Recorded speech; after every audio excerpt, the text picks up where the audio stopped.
you feel like you are met with resistance when you're just trying to do something so simple, like moving from the bedroom to the kitchen, or trying to get your child dressed, or maybe it is just getting out of the house and getting into the car?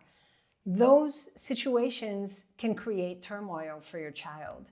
And when we look at it from the outside, we don't really understand. What's the big deal? We're just moving outside. Or what's the big deal? We're just trying to sit and have breakfast. But for your child, it might feel like the unknown. It might feel like, wait, I'm not ready.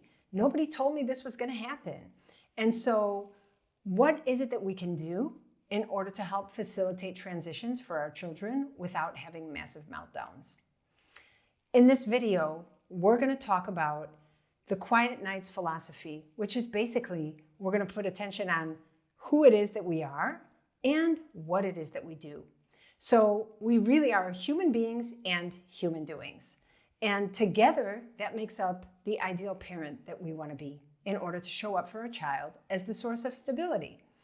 And so in this video, we're going to talk about orienting. And I find that orienting is a super powerful parenting tool. And I still use it in my parenting today, even though I have much older children. But I have found that, one, it is a respectful tool. And so when our children are very, very young and they don't necessarily know what's going to happen next, and they don't have a smartphone with a calendar, and so they're not aware that maybe in 3 hours we have a meeting and we need to leave the house, they are at the mercy of whatever it is that we're doing. And sometimes that's just not enough. They need to know more and they need to be prepared. And we can find fun and creative ways to help our children be able to recognize what's going to happen before it happens in order to facilitate the transition.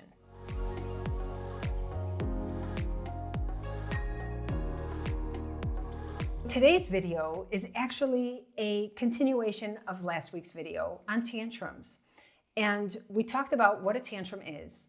We're not talking about why a tantrum happens. That's in a separate video, and I will definitely link that in the show notes.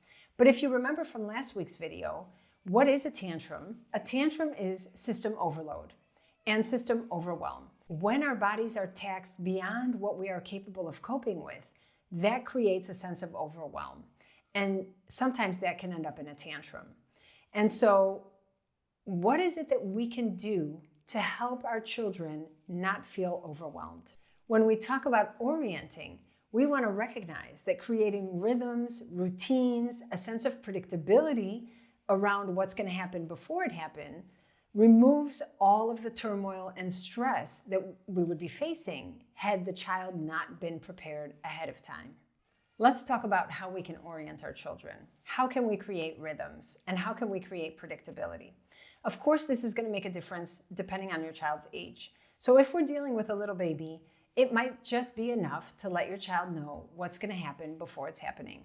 So before you change your diaper, you're going to let your child know that we're going to the diaper station and we're going to change your diaper and there's going to be wet wipes and they might be cold. And the fact that you are repeating this again and again and again every time you change their diaper makes diaper changing become familiar. And your child will be less startled every time it happens. Because the other option is to just put your child down on the changing table and change them. And that means we're just doing something to them. But when we do something to kids, then they generally meet us with resistance because nobody wants to have stuff done to them. And so when you can let your child know what's going to happen before it happens, it usually creates a better sense of flow. So with a very, very young child, with a baby, that's probably going to be enough. But when we get into the older years, where let's say all of a sudden we have a toddler, and our toddler decides he knows the word no. And so when it's time to change my diaper, no. And when it's time to get in the shower, no. And when it's time to eat dinner, no. Because I'm busy right now and I'm doing something. And so you're not just going to spring something on me because you decide it's time for that to happen. I need a little bit of advanced preparation. I need to understand how things flow at home. It's not enough anymore to just do things to me, with me. That's not going to be good enough. So when we recognize that our child meets us with resistance, whether it be that they don't want to get dressed in the morning, or if they don't want to sit down for breakfast, or if they don't want to put their coats on before they go outside, we can help set up rhythms at home that will facilitate those transitions. So moving in order. So step 1 leads to step 2, and step 2 leads to step 3, and so forth, will allow our child to be incentivized to move through the rhythms. So for example, if we're talking about bedtime, in order for us to get to the yummy part of bedtime, which is connecting and story time and maybe having a wonderful bedtime routine, we must go through the steps. And so we can just set it up very kind of matter of fact, like we have dinner. And after we have dinner, we get in the bath. And after we get in the bath, we get to put on our yummy jammies. And after we put on our PJs, we're going to get to pick our stories. And that's where you get to pick the books we're going to read tonight. And after that, we're going to have a wonderful cuddle while mommy sings you a song. And from there, we get to go to sleep. And that rhythm, and I just made up any old rhythm, right? So we can make up rhythms for everything. It can be a rhythm around bedtime. It could be a rhythm around how we start the morning. It could be a rhythm around how we're going to leave the house. But recognizing that my child needs those rhythms and that we thrive in rhythms as human beings.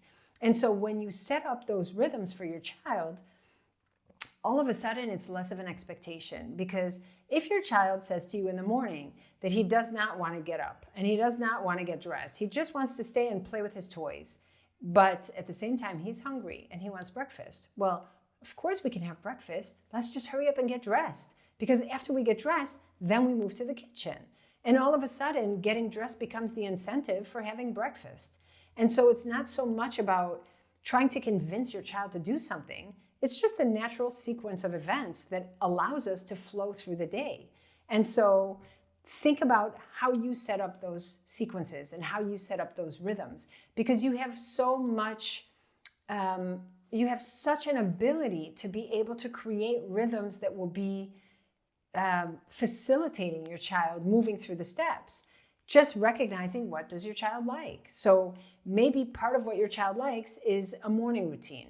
And so you have a delicious, yummy morning routine where you cuddle and you kiss and you eat them all up. And then from there, now we need to go change our diaper. But my child never wants to change his diaper. And that's always, always, always met with resistance. And so what happens after we change diaper? Maybe I'll make something yummy there so that he will want to change his diaper because he's looking forward to that yummy next part. So maybe after we change your diaper, you get to have breakfast. And then all of a sudden when he's getting put on the changing table and he's saying, no, no, no, I don't want to have my diaper changed. And you're like, come on, let's do this. Then we can go have breakfast together. And then all of a sudden he wants breakfast. So, okay, let's get this over with. And so you can just see that putting together a rhythm where you are intentional about what you're sticking in where and how things go, and then being consistent with that rhythm, meaning every day we have this morning rhythm. Every single day we move through these steps. And so before you know it, your child knows all on their own. You don't need to say anything because they understand what the steps are.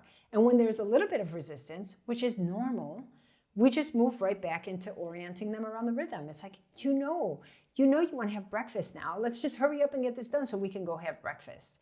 Or, a completely unrelated example is, I remember once my child was at the pool and he totally did not want to put the floaties on. And I said to him, Daniel, when you put your floaties on, then we'll get in the pool.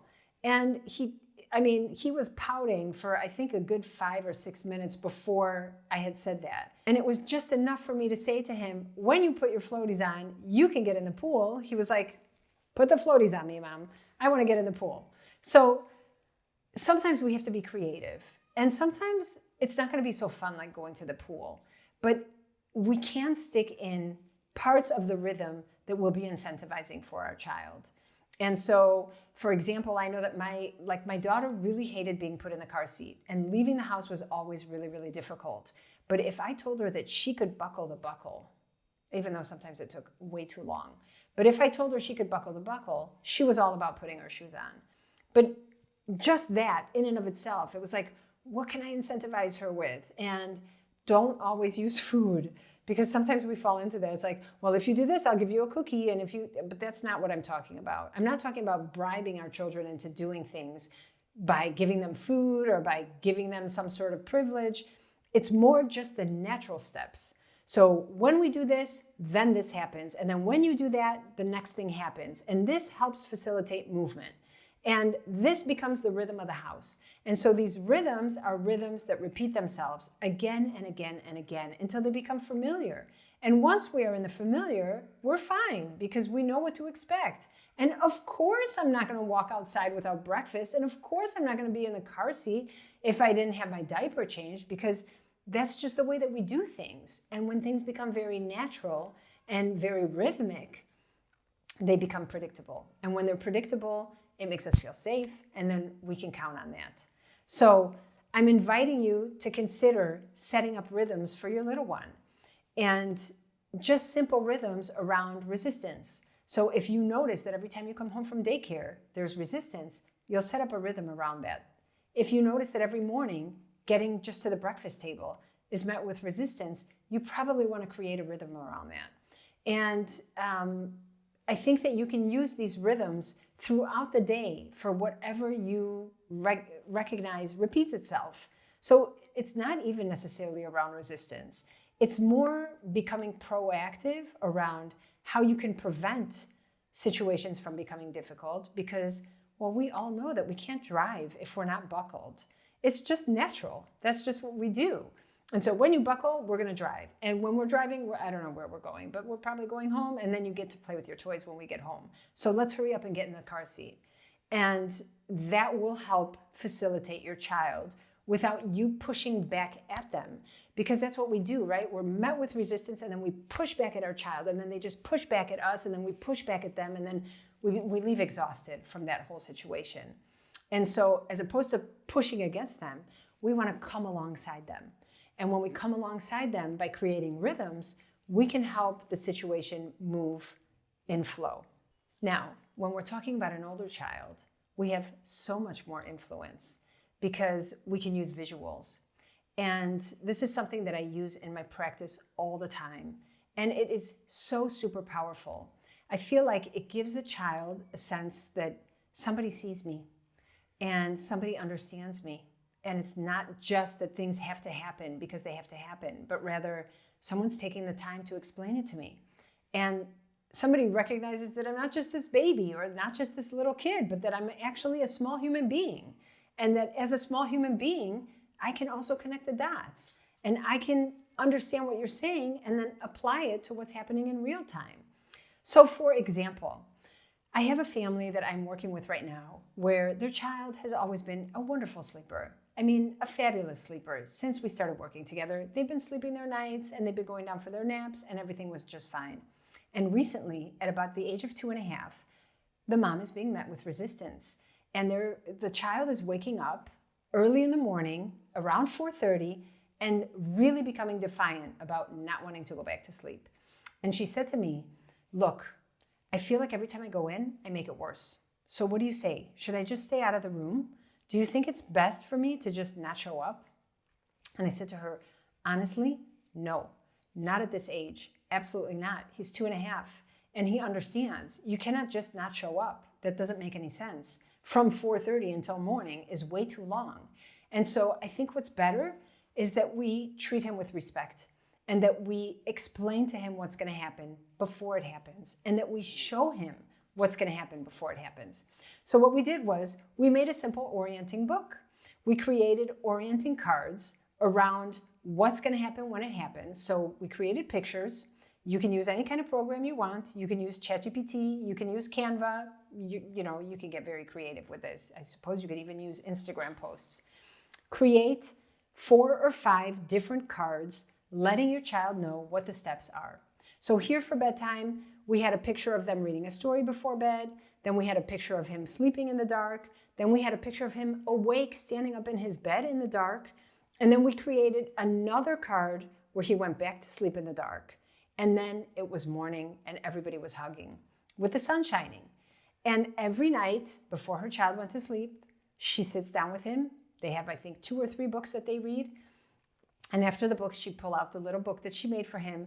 And they called that his book. And it was actually a picture of a little boy with a family going through the steps. And she walks him through it. And she says to him, when you go to sleep and you wake up early, what do you do? And then he at first didn't understand what she wanted from him. So he was like, I don't know. And she said, you go back to sleep until the morning when the sun comes up. And having the visuals of those steps helped the child be able to internalize the situation and what was taking place in real time. So the first day, maybe it didn't have such a big impact, but the second day and the third day and the fourth day, they were reading the story again and again and again, and she was showing up consistent at night, meaning what she said was going to happen in the story is actually the way that she was showing up in the middle of the night, created a sense of understanding for the child. And he understood that he's waking up in the middle of the night and I need to go back to sleep, and then I can wake up in the morning and then we're going to all be together. And so this is just one example around sleep with older children, but we can actually create orienting cards around any type of situation that's happening. So dad's going away for work and he's not going to be home for a week. And that's going to feel really off because where is he? He's a big presence in the house. And so we create cards. And one of those cards is dad standing in front of an airplane, waving goodbye, and the child understands the dad is in the airplane. Or we can create orienting cards around how the day goes in daycare. Because some children feel like, when is this day going to end? And when is mom or dad going to come pick me up? And so having cards around the stations in daycare, and then recognizing that, oh, when I wake up from nap time, that's when they come pick me up, allows a child to feel a sense of security in the understanding of what is playing out and how it's going to play out. Don't underestimate the power of treating your child like a human being, because he is just a little person.